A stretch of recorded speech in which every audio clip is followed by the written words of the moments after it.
Hello, everyone, and we're glad you can attend Attitude's weekly ADHD Experts webinar. This is the second of 3 webinars we are hosting for ADHD Awareness Month. The third, Life Hacks for a Successful ADHD Life, is scheduled for October 22nd. Just an introductory note before we get started. If you've listened to one of our webinars before, you know we've been experimenting with adding the certificate of attendance. When the webinar ends, a post-event survey will pop up. It will list 3 questions about the quality of the webinar, followed by 3 questions titled Required for Certificate. If you would like a certificate of attendance emailed to you, you should answer those 3 questions. If you don't want a certificate, then you don't have to answer them. Okay, well, today's topic is helping children and adults understand what ADHD is and empowering them to explain it to peers, other adults, and family. By doing so, they will be able to advocate for themselves, which is key. In too many cases, children and adults aren't given a basic education about the causes and symptoms of the condition when they are diagnosed. So they are often confused about what they are dealing with. Unfortunately, that often leads to feeling weird or broken or ashamed. We are happy to have expert Ryan Wexelblatt here to give kids, parents, teachers, and adults an education about ADD and the language to explain it to others. A firm understanding of ADHD leads to less shame and better symptom control. Ryan is a licensed clinical social worker and creator of the ADHD Dude YouTube channel and Facebook group. He provides coaching through ADHD Dude Coaching and is the director of Ride the Wave Counseling and Summer Trip Camp in Margate, New Jersey.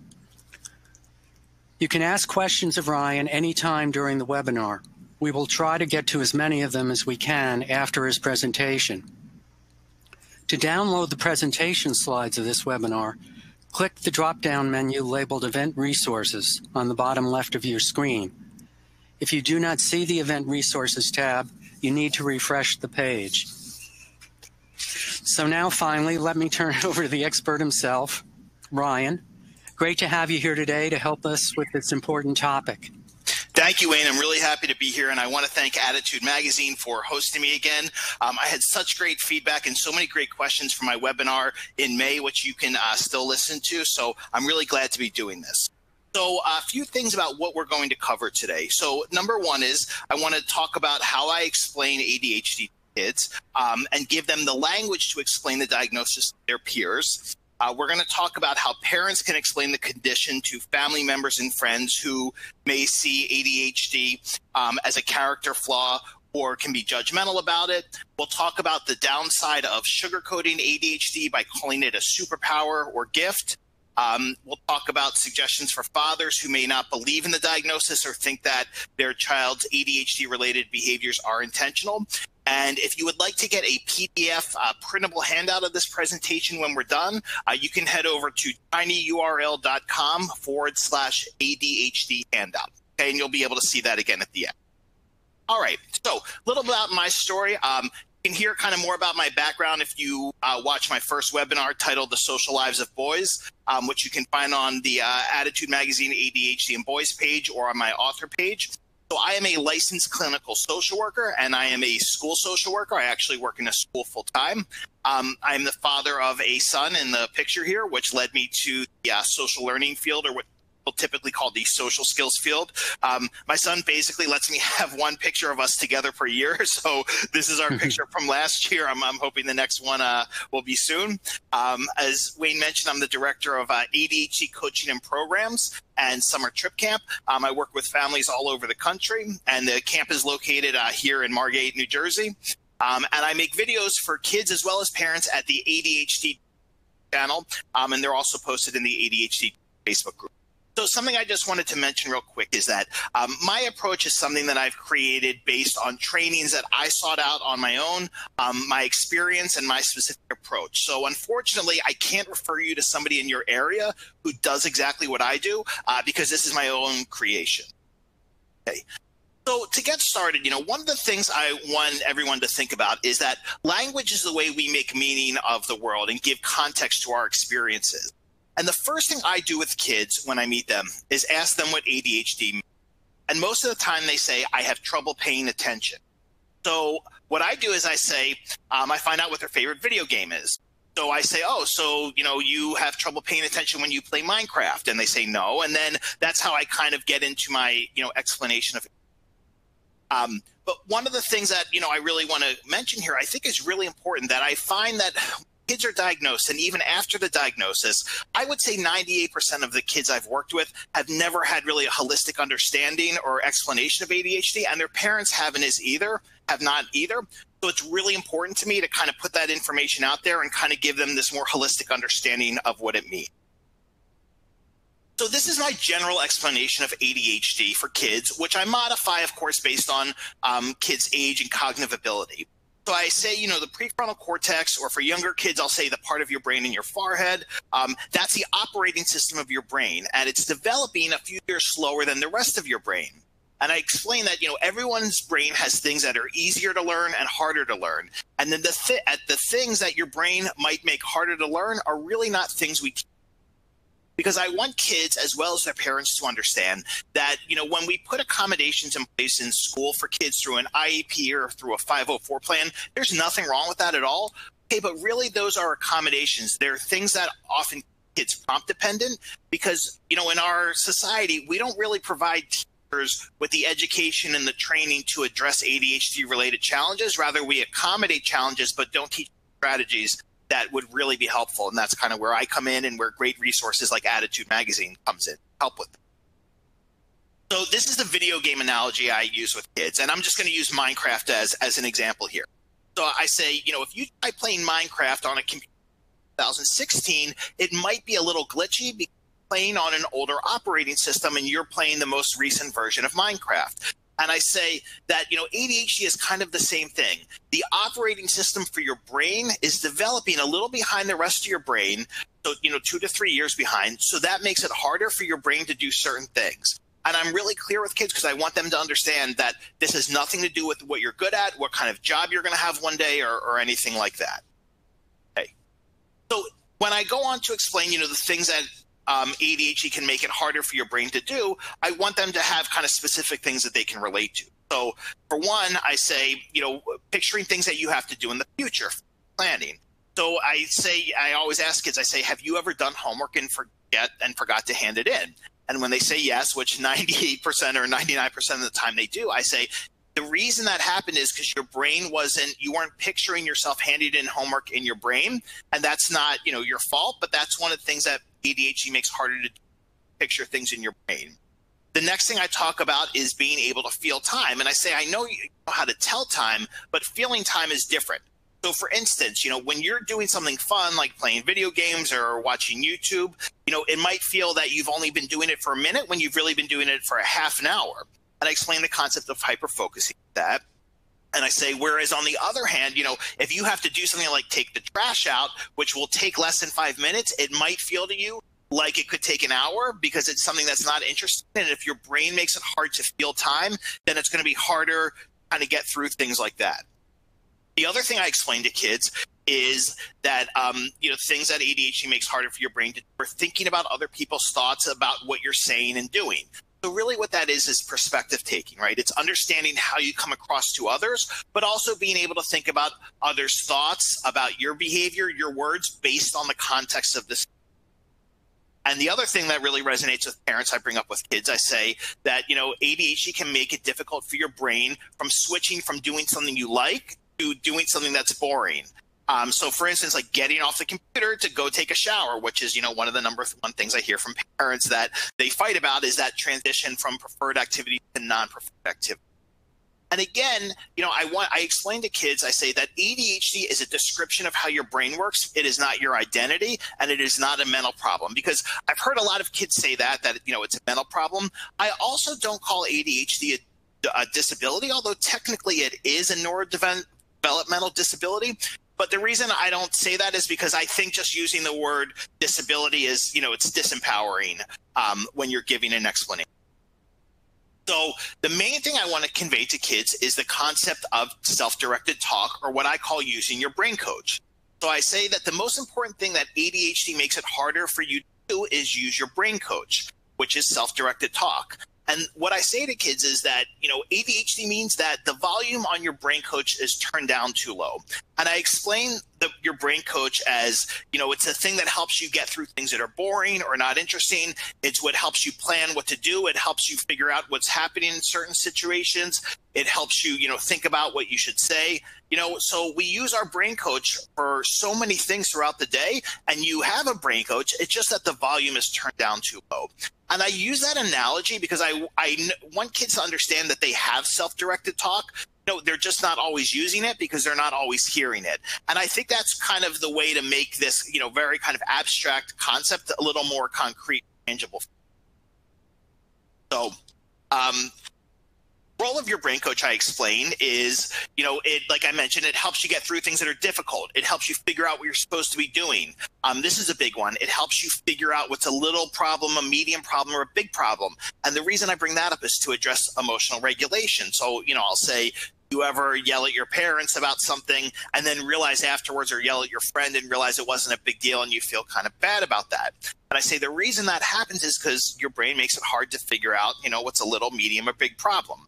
And again, if I know kids are struggling socially, I say, a big part of what your brain coach does is help you to figure out somebody else's thoughts about something before you say it. And the other way I describe that too is I say, think about this. Your brain coach is almost like a YouTube video that shows 5 seconds into the future, right? So before we say or do something, we're picturing in our brain what somebody might think or what they might say 5 seconds into the future. So if we're not doing that, and if our brain coach makes it hard to do that, then what happens is we tend to just say things or do things, that might offend or upset other people. So with that, I'm really trying to address impulsivity. Okay. So one of the things that I see in the ADHD field is, there's this tendency with some people to, call ADHD a superpower or a gift, and I've seen plenty of merchandise saying, I have a superpower, it's called ADHD and things like that. I don't like using those terms, and I'll tell you why. Because I think with kids, we have to use really clear language and not sugarcoat things. Okay, and we have to be direct. And I think most kids will come to realize at some point in their life, if they haven't already, that ADHD is not a gift given the challenges it presents.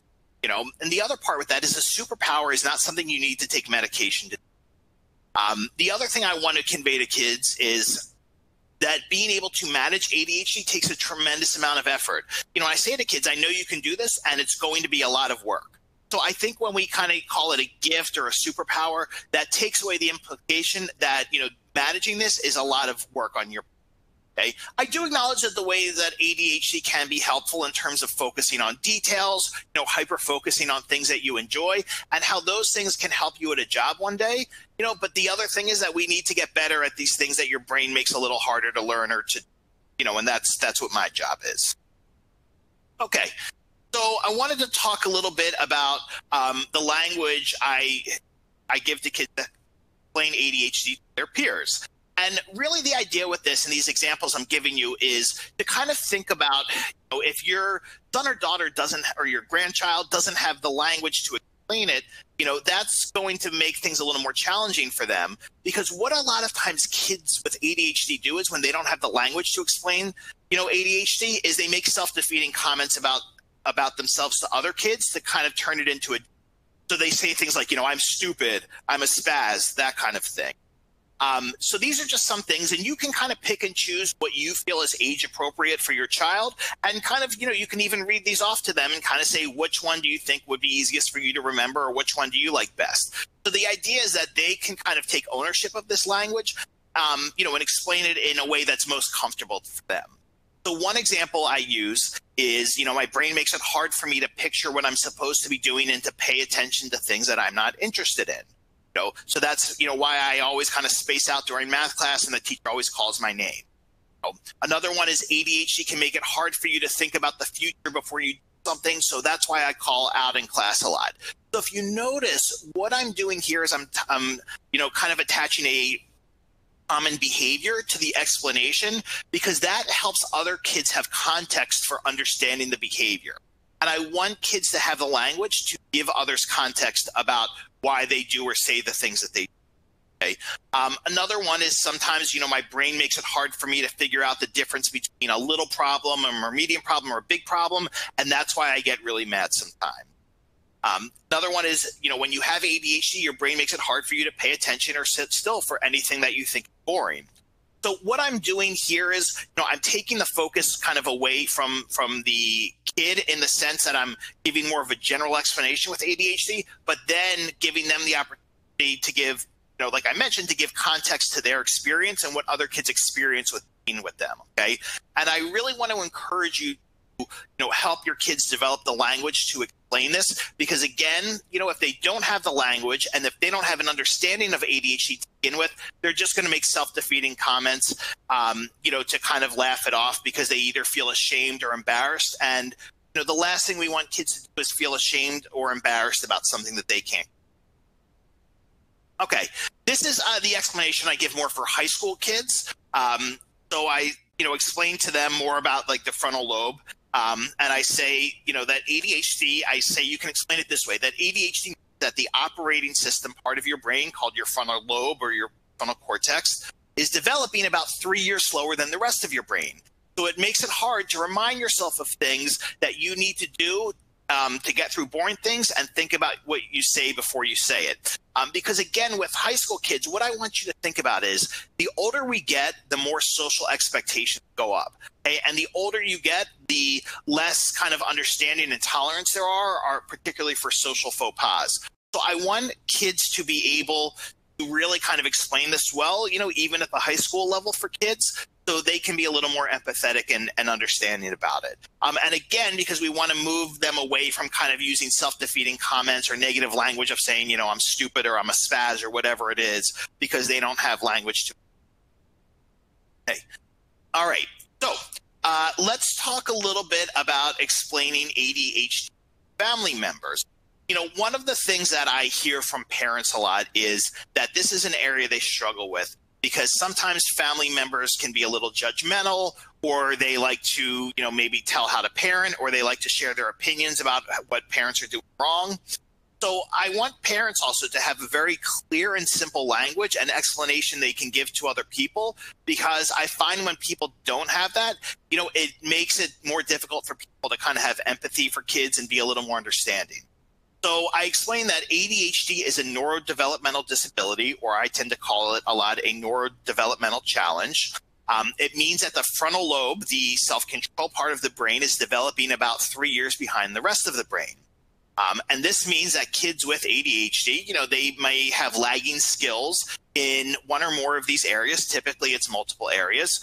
So one is emotional regulation, or as I mentioned before, putting problem size in a relevant context. The next one is their ability to think in a social context. So I want you to notice I didn't say social skills here, because I think social skills is a very vague term. And a lot of times what happens with kids with ADHD is they gravitate towards younger kids because younger kids have less social expectations and they can control the play with younger kids, or they gravitate towards adults, particularly if they are the type to kind of have one-way conversations where they talk at people, because what they learn is that adults will be patient and tolerant with me. So a lot of times what happens with kids with ADHD have what I call social learning challenges, meaning they don't learn social information intuitively, is that they gravitate towards younger kids or they gravitate towards adults, and adults tend to think that their social skills are much more age appropriate than they are because they present well to adults. So one thing I want to mention about that is, as part of my admissions process for my summer camp is that I require feedback from a teacher, and in this questionnaire that I send to teachers, what I'm looking for is information to hear how kids look around their peers. So parents will say sometimes, well, he works with this psychologist, you want to talk to them? And I say, no, because the psychologist is not going to give me any information that will be helpful in me determining if he can be successful in my program. Because, think about this. When a child goes to a psychologist or whatever mental health professional, they're one-on-one with them. And again, if they are really good at speaking to adults, that could be misleading to the adult who doesn't see them around other peers. And at the end of the day, and this is really important, it's your peers who are the judge of your social skills. It is not adult.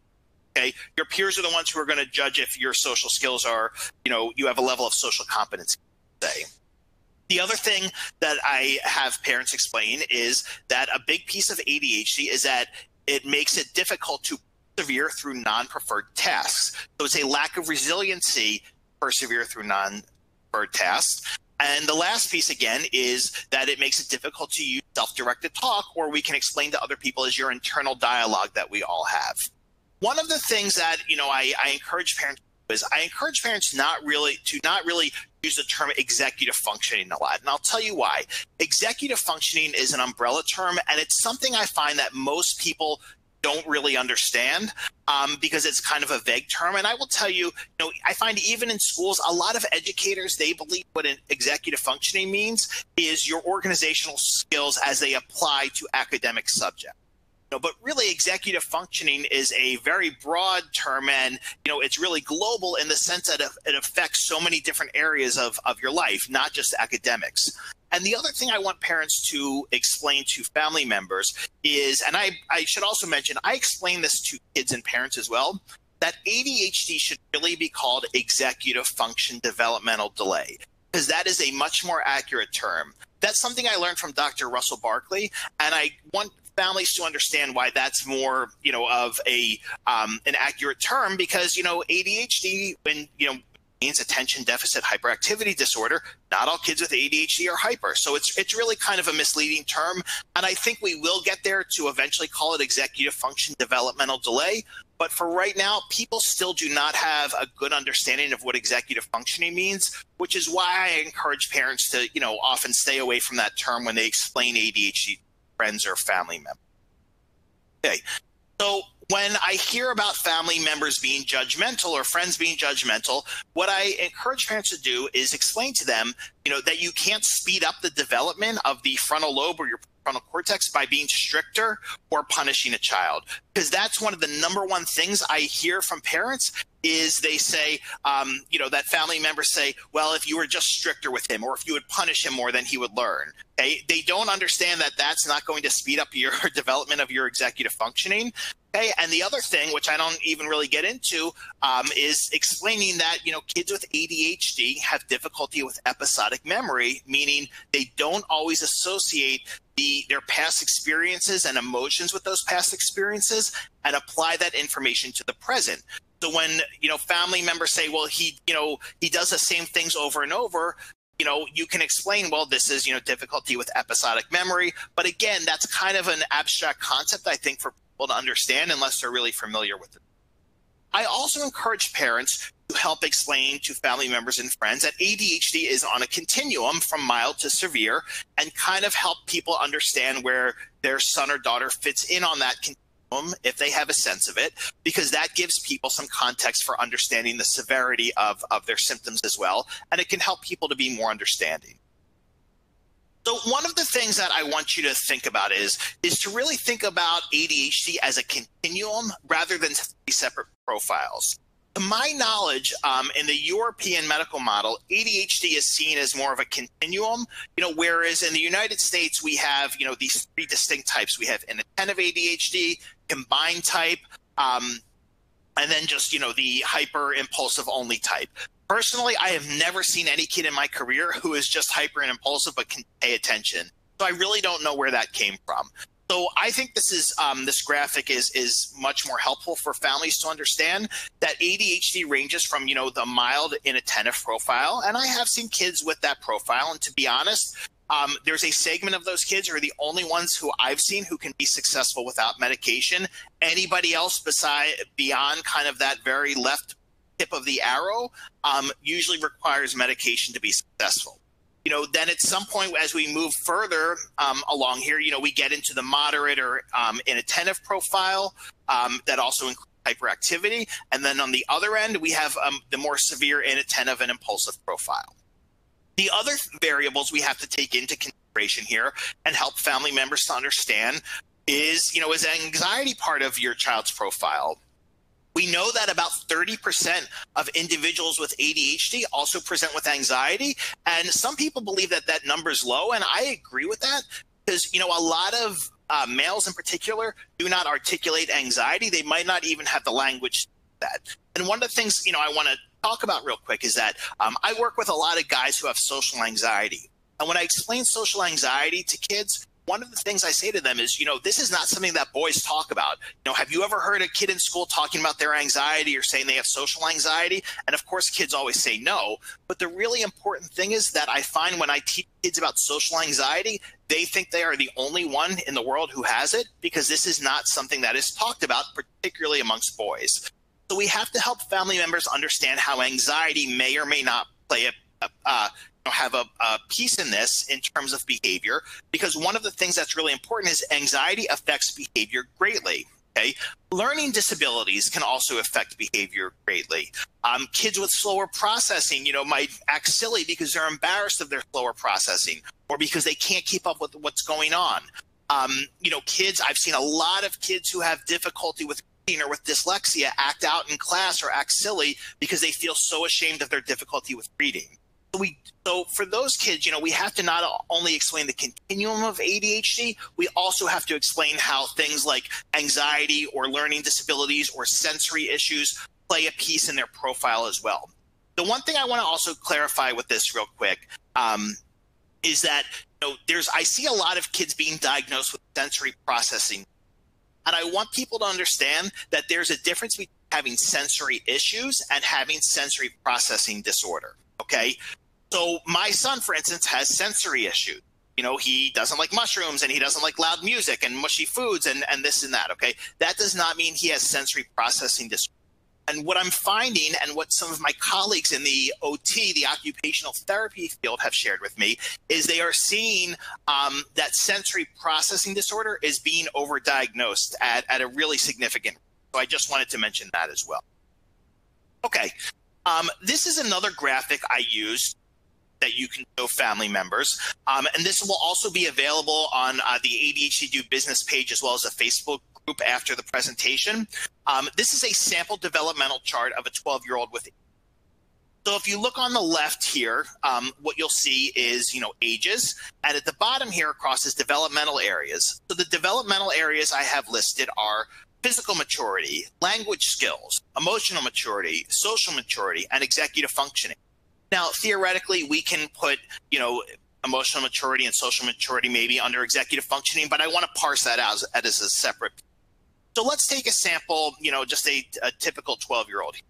Well, in terms of his physical maturity, he might look about 13. In terms of his language skills might be off the chart. They might be well above age 15. But in terms of his emotional maturity, his social maturity, and his executive functioning, is at the level of a 9-year-old. Okay, because as we said, with ADHD, there's a 2 to 3 year delay in these skills. So what do people in our society tend to judge other kids by? They tend to judge by their physical appearance. So if you look older, you know, for your age, we assume a certain level of maturity, but we also judge kids by their language skills. So if we meet kids who are articulate or who are really good at making compelling arguments for things, that what happens is people tend to mistake that as maturity or rational judgment. And I can't tell you how many kids I've seen throughout my career who have really solid language skills. And what happens is they find ways to get out of non-preferred tasks or things that make them anxious because they can present a really compelling argument to their parents, and their parents mistake that for maturity or rational judgment. So in our society, right, these are the two things that we really judge kids by. We look at their physical appearance and their language skills. Okay. And what we have to really do is kind of look at the bigger picture of this. You know, the other thing I will tell you real quick is that in my experience, educators tend to have expectations of self-regulation skills. Their expectations tend to be based on kids' physical appearance and their language skills. So they think, you know, he's so smart. Why can't he control himself better? Your language skills have nothing to do with your executive functioning, you know, in these areas, or your impulse control or your social maturity. You know, and language, not to get into this right now, but language is based in executive functioning, but there are kids who have really solid language skills and advanced language skills, but still struggle with executive function. So what I want you to do is kind of think about your child in terms of this developmental chart. And what you need to explain to people is that we need to meet them where they're at in terms of their emotional maturity, their social maturity, and executive functioning, okay? Because that's where their skill level's at. What their physical appearance or their physical maturity is at has nothing to do with it. Their language skills can make it easier sometimes to discuss things, but again, at the end of the day, that's not what is relevant here. What is most relevant is these other areas that they're lagging behind, because that's what we need to address. The last thing I want to say about this real quick is the number one comment I hear from parents is, we've tried therapy and it wasn't helpful. Many parents share with me they've tried therapy multiple times and it wasn't helpful. And I think part of the reason for that, I have a few reasons, but number one, I say therapy was not designed with boys in mind. I say therapy was definitely not designed for boys with ADHD. But the other thing is that if a kid has really solid language skills, they can really impress a mental health professional with their language skills.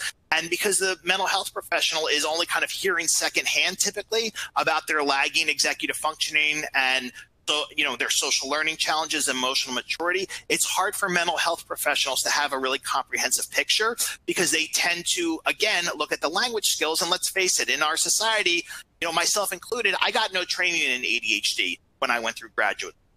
For most teachers I meet, and even, neuropsychologists, very, very few people get any training in ADHD, or I should say get adequate training in, which is why for myself, I really had to look outside of the mental health field to get the training that I wanted. So much of the training I've done has actually come from the speech language pathology field, as well as occupational therapy. A quick shout out to the speech therapists, speech paths, and the occupational therapy.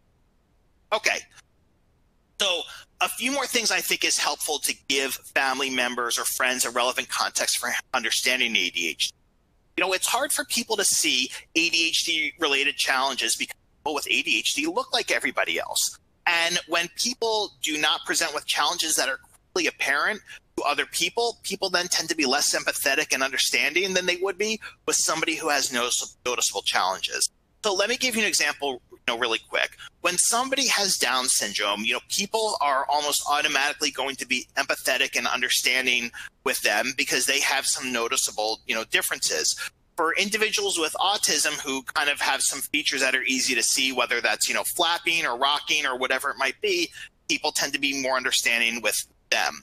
And one of the things I want to mention here is that often I have found, and let me say I have a long background in working with individuals with Asperger's. I know it's not called that anymore. I still call that, but with Asperger's and higher verbal autism. And I have this credential called Certified Autism Specialist.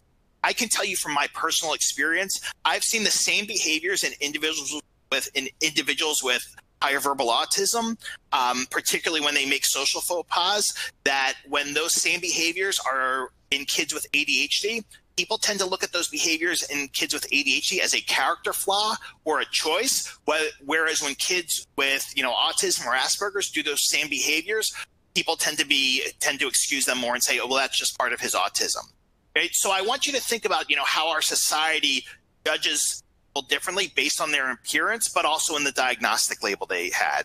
And there's a lot of thinking that ADHD related challenges are choices. And obviously that's just not accurate a lot.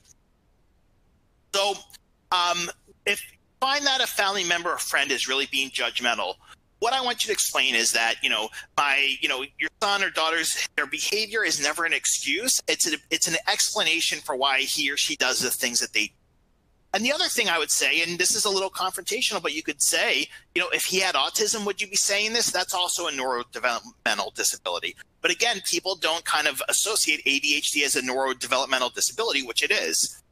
And sometimes they need to hear that it is. So I just wanted to talk real quick about some terms I don't use. So there's a newer term that's kind of become more popular, executive function disorder. So sometimes I'll have families reach out to me and they say, my son has ADHD and executive function disorder. And I say, no, if you have ADHD, you have an executive function developmental delay. They are not two separate things. There are people who have executive function challenges because of maybe a brain injury, or there's tons of things, which I'm not going to get into right now. But I want you to understand that if you have ADHD, you have an executive function developmental delay, you do not have a separate diagnosis called executive function. Okay. Another term that I personally do not use is oppositional defiant disorder, or ODD. And my feeling is that ODD is a description of behaviors that are a manifestation of inflexible thinking, anxiety, lack of resiliency to persevere through non-preferred tasks, or often some type of trauma. Okay. So the difference between ADHD and ODD is that there's a neurological basis for ADHD. And while there's some thought that there is also a neurological basis for ODD, right now what it still is a description of these behaviors. So I don't use that term personally. Another term I don't use is social cues. So a lot of times parents will say to me, my son doesn't read social cues. And what I explain to them is that difficulty with what I call social thinking skills, the ability to think in a social context, it goes much, much deeper than not reading social cues. It has to do with difficulty with perspective taking, with situational awareness, with being able to relate to others' emotional experiences, with being able to ask for help and clarification, what we often call self-advocacy skills. So that's why I don't use social as a term, because social learning challenges, the term I do use, is so much deeper than that, and there's so much more to it. What I want to encourage you to do also is, when you describe your child's profile to people, say that, he has ADHD and this is what it looks like, rather than rattling off like 4 different diagnoses, some of which are very subjective. When people submit questions for me to answer through the Attitude Magazine ADHD and Boys section, a lot of times what I see is people will list 5 or 6 diagnoses. And, I encourage them to look at this all as part of the puzzle, and also understand that you could go to 4 different people and get 4 different diagnoses. Okay. So one of the last things I want to mention here is, I sometimes will hear from moms that their son's father, their husband, doesn't believe in ADHD or thinks it's an excuse. So this is what I say to those guys. I say that the existence of ADHD is a scientific fact. It is not debatable. Okay, so to deny ADHD or say you don't believe it is basically denying science. But I also explain to them that when we were growing up, ADHD was rarely diagnosed. And if it was diagnosed, it was rarely talked about or explained to kids beyond just, you have trouble paying attention or have trouble sitting still. So I explained to them, that it's always been around. The first mention of ADHD was in the late, 1796, something like that, I think. And what I want them to understand, really the most important piece, is that not learning about ADHD or denying it exists is most likely going to impair your relationship with your son or your daughter, because they are going to feel very misunderstood. And I encourage them to watch the videos on my ADHD channel explaining ADHD, and I have some videos there that are specifically for fathers. Actually, I think the video with the most views there is the one that I made specifically for fathers. The other thing I want to mention is that the articles I post are always written with fathers in mind, because I want to make the information I present as practical as possible for dads. So real quick, just some things I have coming up. I am going to be having some online courses for parents coming out in the near future. I also post new content each week on the ADHD Dude social media, so the YouTube channel, the Facebook group, and Instagram. And I'm also available for trainings and speaking. One of the things I want to mention is this school year, I'm really focusing on videos for kids. So the videos where I speak directly to kids are under the Dude Talk playlist on the YouTube channel. And last thing I want to mention real quick is that I'm not operating, I am a licensed clinical social worker, but I'm not operating in a clinical capacity here. So I cannot provide clinical consultation or advice through email, Facebook Messenger, or the phone. Okay. So if you would like to watch my videos where I answer parents' questions, you can head over to the Attitude Magazine ADHD and Boys section, or you can go to this shortened URL here, tinyurl.com/Ryan Attitude. And if you would like a printable PDF of this presentation, you can go to the same thing, ADHD Dude handout there, and you'll be sent a printable PDF. And please make sure to subscribe to my YouTube channel. I think you'll find it really helpful. I've been getting a lot of great feedback from parents from their kids who have watched the Talk videos. You're welcome to join the Facebook group if you're not there already. And of course, follow me on Instagram. And my 2 websites are right there below. And again, I want to thank Attitude Magazine for having me today. I really appreciate this opportunity, and I'm happy to take some questions if we have time. We have plenty of questions for you, Great. Ryan. And that was excellent, I want to add. a lot of insight that parents can use. First question, when is the right time to talk to your kids about ADHD? I don't want them to go through life with a label, but your point about advocating for themselves is really important. I think that's a great question. So what I tell parents is when you should talk to them is as a get the diagnosis. And here's why. Because when parents don't talk to them about the diagnostic label, kids don't have a context for understanding how their brain works then. So what I've seen happen with kids whose parents don't discuss the label with them is they go through life feeling like there's something wrong with them because they have no context for understanding this is why certain things are harder for me than my brother or sister or for other kids. Okay, I think it's really important to give kids context for understanding how their brain works so they don't feel that there's something wrong with them and they realize that this is something that they can work with. So I would say as soon as possible. Another question from a mom. Yes, a mom. What language do you recommend to explain ADHD to a sibling who views the child with ADHD as getting special treatment by their parents? Do you have any approach to that? Wow, I love that question. Yeah. So I think it's important with siblings. We acknowledge how they feel. Okay. And we listen to their concerns and we validate them and we don't dismiss them and we don't say, no, you're just seeing it that way. Okay. Because this is very real to them. They, and a lot of times siblings, they feel jealousy and a lot of times they feel tremendous resentment towards their sibling. So the first thing is we have to really acknowledge how they feel. And then what I encourage you to do is explain that, his or her brain works differently than yours and, show them the graphic that I made, with the developmental chart or with the arrows, because I think when kids can have a visual, that helps things make sense more to them, and help them to also understand that, when he or she is older, this is going to be a lot better, most likely, but, it is what it is for now. And you're valid and it's okay if you feel the way that you do. Mm-hmm. How do you, one thing we sort of didn't address, or maybe you did, and I missed it, hyperactivity. How do you explain a child's hyperactivity to him? Yeah. So one of the things, I think I heard Ned Hallowell explain it this way, that, I think he uses the analogy of saying, your brain is like a Ferrari. It's like a really fast sports car, but the rest of your brain is, I don't remember exactly how he explained it, but what I say to kids is I say, part of your brain, it makes it hard for you to kind of sit still because you kind of always want to move around a lot. Okay. And and that doesn't mean you're doing anything wrong. It just means that you like to move a lot. And unfortunately we don't really our culture doesn't allow for kids to like to move a lot to move all the time. Because again, I want to take the pathology out of this and help them understand that this is just how they are, and it's really our society is not particularly accommodating of it. But that being said, we do have to learn, some strategies to help us with self-regulation and help us, be calm and pay attention and sometimes sit for things that are really boring. So I think, again, it's just acknowledging it and saying that it's okay, but we have to learn some strategies to help with it. Mm-hmm. There was a lot of comment about the frontal lobe being 3 years behind, and does that imply that the kids will be normal in 3 years, or will they be 3 years behind forever? I guess some parents are asking about how to make that transition from, does the frontal lobe mature, and will they have ADHD forever? I mean, will it be 3 years behind forever, or will they catch up? Yeah, that's a great question.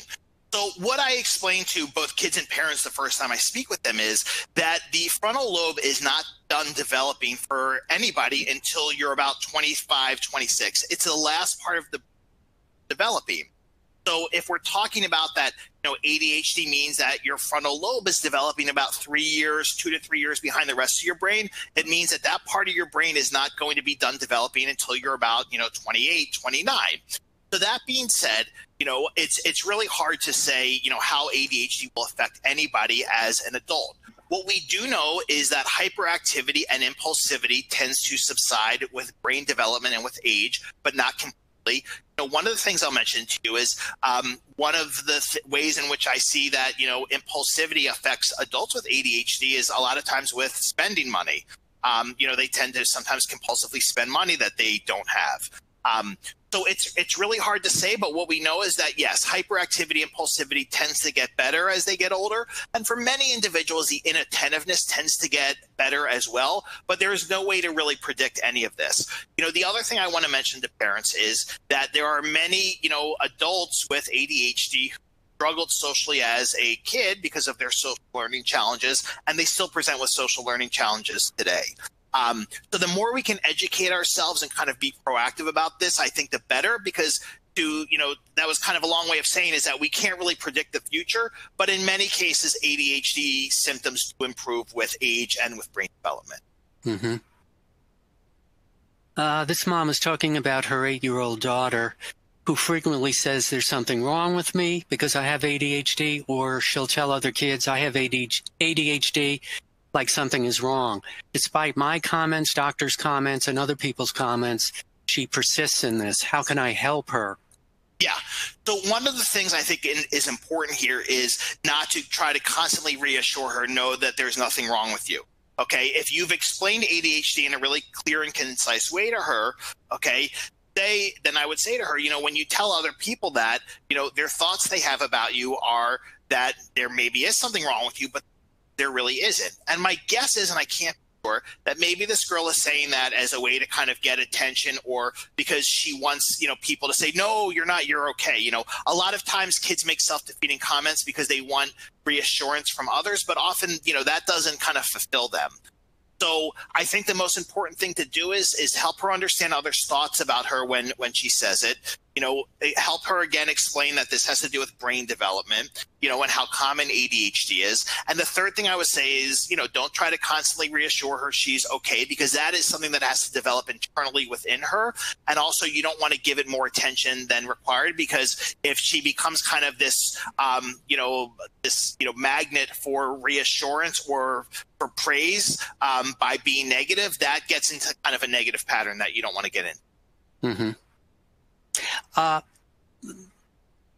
What's the best way to assess the severity of ADHD? One parent wants to know.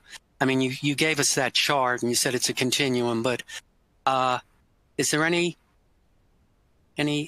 thoughts you can shed on that? Yeah, that's a great question. I think that's a really hard question to answer for reasons. Number one, because the severity question is really subjective.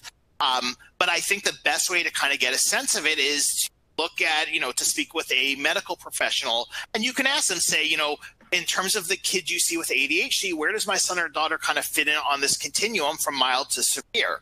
One of the things that I mentioned is that anybody with just really an inattentive profile, or what we used to call ADD, that is what I consider to be more mild. And, again, with the severity piece, it really kind of depends of how the symptoms manifest themselves as well. So I don't think that you can kind of just make a determination if you don't have kind of a frame of reference for it. And the way I kind of determine it, just very, informally, is really kind of look at a kid and kind of look at the whole picture of these different skill areas in contrast to others their age whom I've worked with. Mm-hmm. Yeah. Okay. A couple of people have asked about how you explain medication to children when you're explaining the symptoms of ADHD. Yeah. So in terms of medication, what I explain to kids is that, medication, first of all, I want them to understand that it's that kind of think of it as a Band-Aid, okay? Because I don't want them to think that they're dependent on medication.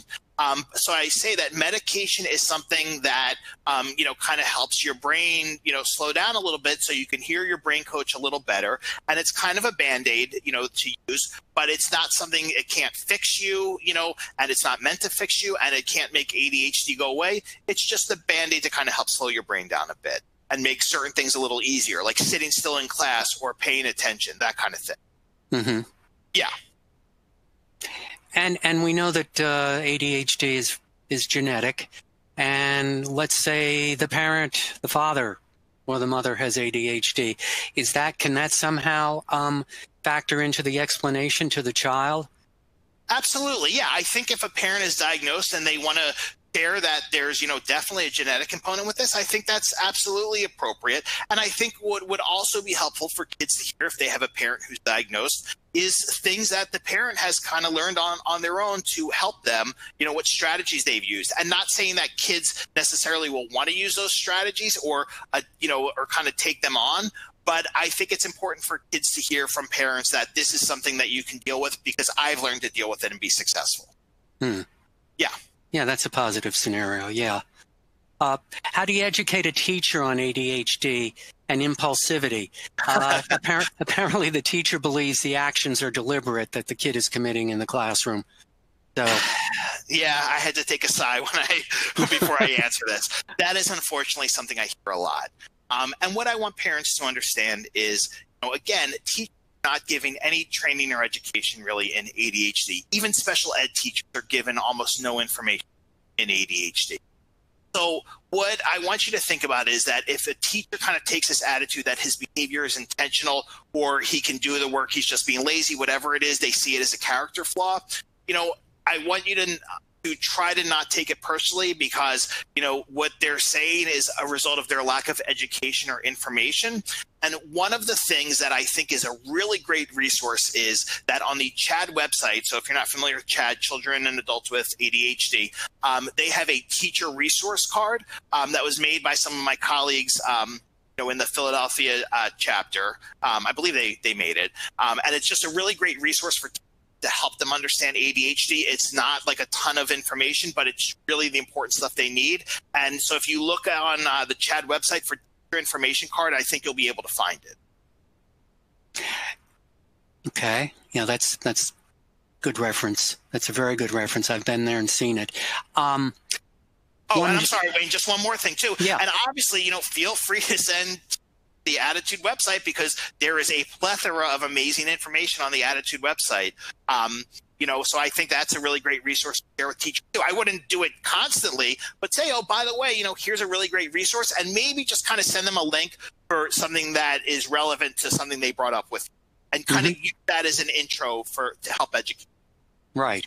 Yeah. One of those fathers you were talking about, as a father with 2 daughters with ADD, I believe that ADD is real.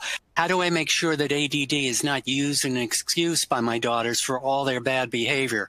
A child with ADD can still be held accountable for some behavior, right? Yes, absolutely. And that's why one of the things I also kids, I say that, again, ADHD is not an excuse. Okay, it's an understanding of why your brain works the way you do. Okay, but if you do something hurtful to somebody, or if you say something mean to your parents, or you're disrespectful, you still are accountable for that, and you still need to apologize and make amends. So yes, kids can be held accountable, but what I really want parents to keep in mind is that punishment is not going to always change behavior. But I am also not opposed to consequences because there are consequences in life for. And something I want to mention real quick with this, I see sometimes in the ADHD world, there's a propensity with some parents to say punishment is never the answer. And if your child grows up thinking that there's never consequences in life or anything, that's going to be a problem in my experience. Okay, so So what we really want to teach is accountability and responsibility, regardless of having a diagnosis. Yeah. One mom is talking about her son not accepting help in school or when doing homework, and she's wondering how she possibly explains that within the context of ADHD symptoms. I mean, he's sort of a teen and very resistant to any help at all. How could she possibly explain this to him without, getting him to buy in? Yeah. So one of the things, I think is really important for parents to be able to explain to kids is that, when somebody's brain works with ADHD, it can make it hard for your brain to be flexible sometimes. And notice that through this, and right now I'm using the language saying your brain instead of you, because I want to take the focus away from saying that, you're inflexible to saying your brain makes it hard for you to be inflexible, because I want kids to feel that they have the power to change that, which they do. So what I would say to this parent is, help your son to understand that, ADHD can make it hard for his brain to be flexible when he needs help. Okay. And as he gets older, what I find, especially with teenagers, is there tends to be a tipping point around age 14, 15, where kids have a propensity to become more inflexible. So, I think it's important he understands that everybody in life needs help for things. The person who created Fortnite needed help with that. Everyone needs help for certain things, and we all need to make our brains be flexible sometimes to accept help. That is not a thing just for him. That's for anybody in life who wants to be successful. Mm-hmm.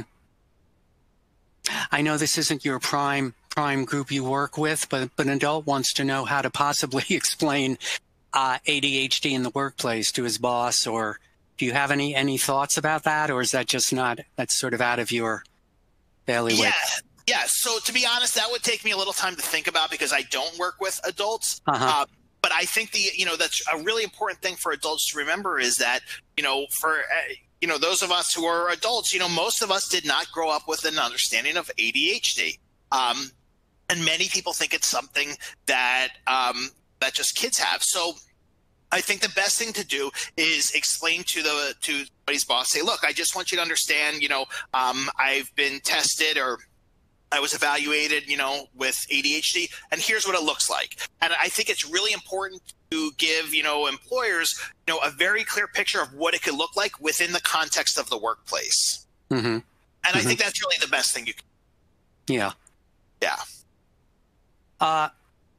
This family, apparently not all family members are on board with feeling good about ADHD, and they're making the child ashamed of having it. So this would be, how do you sort of address or mitigate or talk with family members who are, the parents are good, but apparently some aunts and uncles are not understanding ADHD and making the child feel bad. How do you get them aside and sort of straighten them out? Yeah. Well, I think, take the information that I shared in this presentation and be able to explain it as a neurodevelopmental disability and use some of the talking points that I outlined here. But I think the more important point here is not to try to convince adults, but how to kind of, protect your child from these comments. And what I would explain to the child in a developmentally appropriate way is that, if aunt whoever or uncle whoever, if they say things to you, it's because they don't really understand ADHD, because when they were growing up, people didn't understand ADHD. So it's hard for them to understand why it's a real thing. So when they say things to you, they're not saying it to be mean. They're saying it because they don't understand it. Okay. And what your job is to not kind of, make comments about it, but just understand that they're not doing it to hurt your feelings. They're doing it because they just don't really get it. And I think you have to be transparent with kids about that. Look, sometimes adults can be much more inflexible than kids can, and that's reality. Mm-hmm. This harkens back, perhaps, I just wanted to get this in. This will probably be the last question because it sounds so poignant. My son does a lot of self-talk. You were talking about the brain coach. But it tends to be during stressful situations, and it's very negative. I constantly tell him how smart he is and use positive reinforcement, genuinely, but he still tends to be very negative on himself, saying things like, I'm so stupid, I don't belong here, I don't want to go to school, I want to get out of this reality, I want to go live in the woods. She just wants to know what she should do, how she should approach it. Well, the first thing I think is important to understand is that when your son is in that frame of mind, he can't learn. Okay. So trying to provide him with reassurance when, we're kind of changing the thought process, when he's making self-defeating comments, is going to do nothing. And I appreciate your effort in wanting to do that. Okay. But he's not in a space to learn right there. Okay. And what you have to kind of take into consideration is those self-defeating comments may be in the moment because how he's feeling. Okay. But they are not a reflection of how he's feeling all the time. So what you can do is, a while after this happened, after he's calm, say, do you still think those things about yourself, or were you just saying it because you were upset at the time? And if it was because he was upset at the time, say, that's okay, but what's important is, we don't say them, in front of other kids, because that can give them uncomfortable thoughts about us. One of the concepts I teach kids, I just want to talk about real quick, is what I call emotional compression, meaning you can feel however you want, but you cannot always show how you feel because it makes other people feel uncomfortable. So most kids I see with ADHD, they will not kind of make all the self-defeating comments in school. They know better. What they tend to do is do it more at home. And a lot of times what I will tell you is when they do it at home, it's because they're looking for some kind of reassurance to say, no, you're not. No, you're not. But again, that doesn't change their thoughts, right? They have to develop that, internal thought process themselves. So what we have to do is really kind of, when they're calm and able to learn, kind of challenge those negative thoughts if they say they do have them regularly. Yeah. Yeah. That's great advice. Yeah. Very good. I think the hour's up, and I appreciate you being here. You provided loads of expertise and perspective and insights, and I know I learned a lot in the process. So thanks again, Ryan, for being here. Thank you so much for having me. I really appreciate it. And thanks to all of the attendees for being here. Hope you guys will attend next week's webinar on October 16th, when Susan Yellen will present a parent's guide to evaluating and troubleshooting your child's IEP or 504 plan. We can certainly all use help with that, so it ought to be a good one. And we hope to see you there. Thanks for attending today's webinar, and have a great day, everyone.